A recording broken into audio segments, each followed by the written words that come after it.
thoughts on Jack Doherty? Shocking dogs and shit. He's a pussy.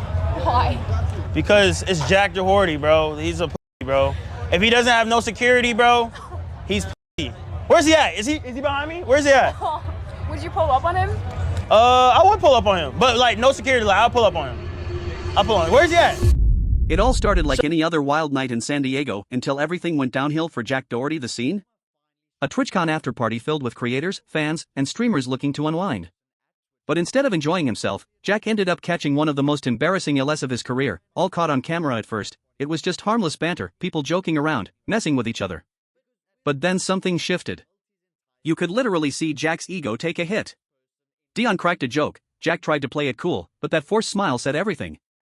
Deep down, he was fuming. Instead of brushing it off like a normal person, Jack did what Jack always does, he doubled down. He hung around outside the venue with his crew, mostly a group of clout-chasing party girls, loudly trashing the event. He started claiming the party was lame, saying things like, "The most famous person there was Neon anyway." Classic cope behavior. You know that energy when someone gets rejected, then turns around like, "Well, I didn't even like them anyway." That was Jack, live in 4K, trying to convince himself he didn't care, but that was just the warm-up. The real drama started when a group of random guys on the street decided they'd had enough of Jack's attitude, and things got heated fast. They walked straight up to him, calling him out for being fake and disrespectful. And Jack? He immediately froze. Gone was the confident, loudmouth streamer we see online. Instead, he ducked behind his massive security guard like a scared kid. The whole scene was painful to watch. Jack's voice cracked, his words stumbled, and the tough guy image he built online vanished in seconds. The dudes kept pressing him, "What are you gonna do, Jack?" And he had no answer. His entire persona fell apart right there on the sidewalk. And honestly, it exposed what many people had suspected for a while: Jack's confidence isn't real. It's all smoke and mirrors. Here's the irony: he walks around wearing hundreds of thousands in jewelry, flexing cars, mouthing off to everyone he meets, acting like he's untouchable. But the second someone stands up to him, he folds like paper. His security guard, who he pays thousands to protect him, ends up doing all the talking while Jack hides behind him. Even people on the streets were calling him out for being fake.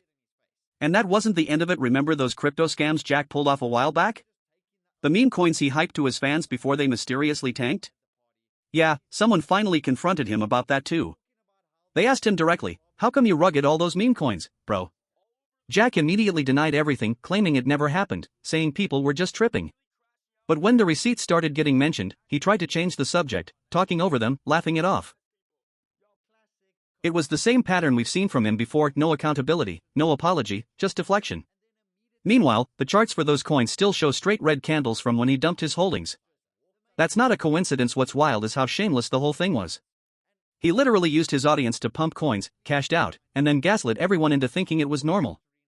That's straight up fraud, no sugarcoating it. And speaking of fraud, let's talk about his security guard for a second. The guy has to follow Jack everywhere, not because there's any real danger, but because Jack creates the danger himself. He talks reckless, starts problems, and expects someone else to clean up the mess. But even that system isn't foolproof. Earlier this year, Jack got his chain snatched right in front of his bodyguard, who just stood there watching it happen. No action, no defense. Just vibes. So at this point, it's fair to ask, what exactly is Jack paying for? Emotional support?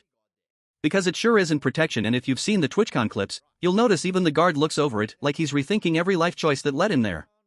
Following Jack around, watching him pick fights with strangers for content, it's exhausting. But what really exposes Jack the most is how different he acts when he's not in control. When he's streaming, surrounded by yes-men and fans, he's loud and cocky.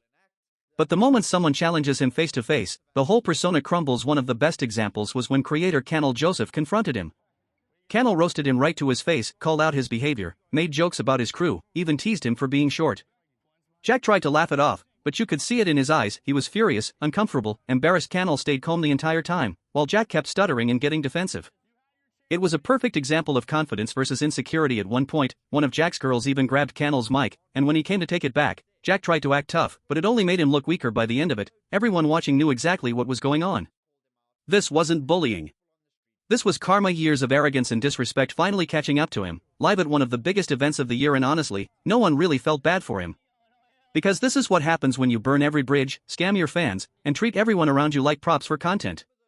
Eventually, the universe humbles you. So maybe, just maybe, this was Jack Doherty's long overdue wake-up call.